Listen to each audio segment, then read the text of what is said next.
Good day, I'm Tamara McHale and this is your JIS news for Thursday, January 22.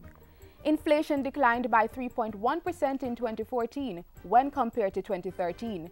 More evidence that government's economic reform program is working. Bank of Jamaica Governor Brian Winter made the announcement at a media briefing Wednesday. For the calendar year 2014, inflation was 6.4%. That's down from 9.5% the year before.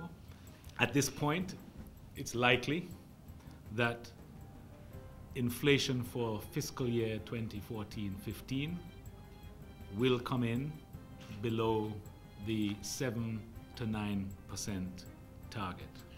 The lower than anticipated inflation rate is being attributed to price adjustments in agricultural output, particularly in the October to December quarter when the sector rebounded from prolonged drought.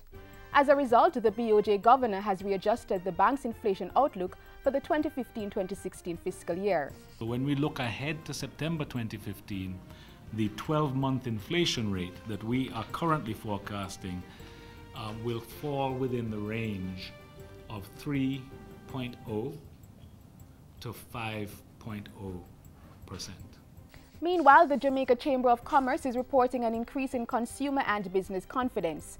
According to its fourth quarter indices released Tuesday, business confidence increased by 25.2% at the end of the fourth quarter. Consumer confidence also showed an increase when compared to the same period in 2013.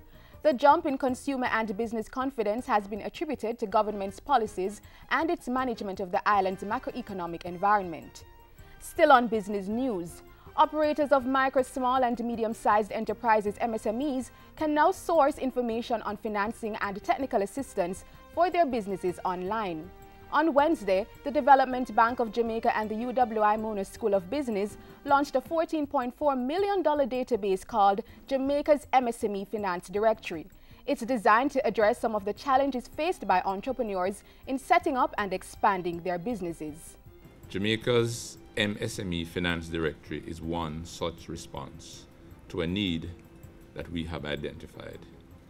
Not only is this directory meeting a recognizable need to redress an information imbalance in the marketplace, but it is also a demonstration of what can happen when academia, government, and business collaborate for the benefit of all concerned. Industry, Investment and Commerce Minister Anthony Hilton has welcomed a new agreement to develop biomedicines on the island. The technical agreement was signed Wednesday between the Dr. Henry Lowe-led Biotech R&D Institute and biotech and biomed firm True Bios Communications out of Mexico. Speaking at the ceremony, Minister Hilton said the agreement was timely as government seeks to develop a medical marijuana industry. This is an opportunity for this merger to occur and to thrive and to produce, as we expect, the jobs and the wealth creation that this country richly deserves and is preparing itself for. Jamaicans can look forward to the benefits of a clean energy program being undertaken by government in collaboration with the United States of America. Under the project, the U.S. government will provide technical assistance, training and support to build the human resource capacity of the government and energy sector entities.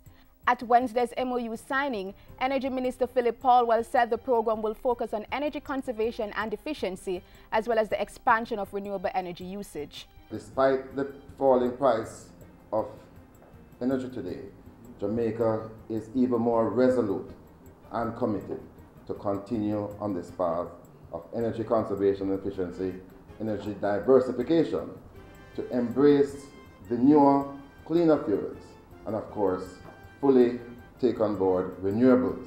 And we intend through this MOU to exploit those to the fullest. Both governments will also work at establishing the framework for clean energy development, integrating renewables into the national grid, and increase private sector investment in clean energy. Clean energy formalizes several of the activities our two governments are undertaking to break Jamaica's dependence on fossil fuels by furthering the renewable energy sector.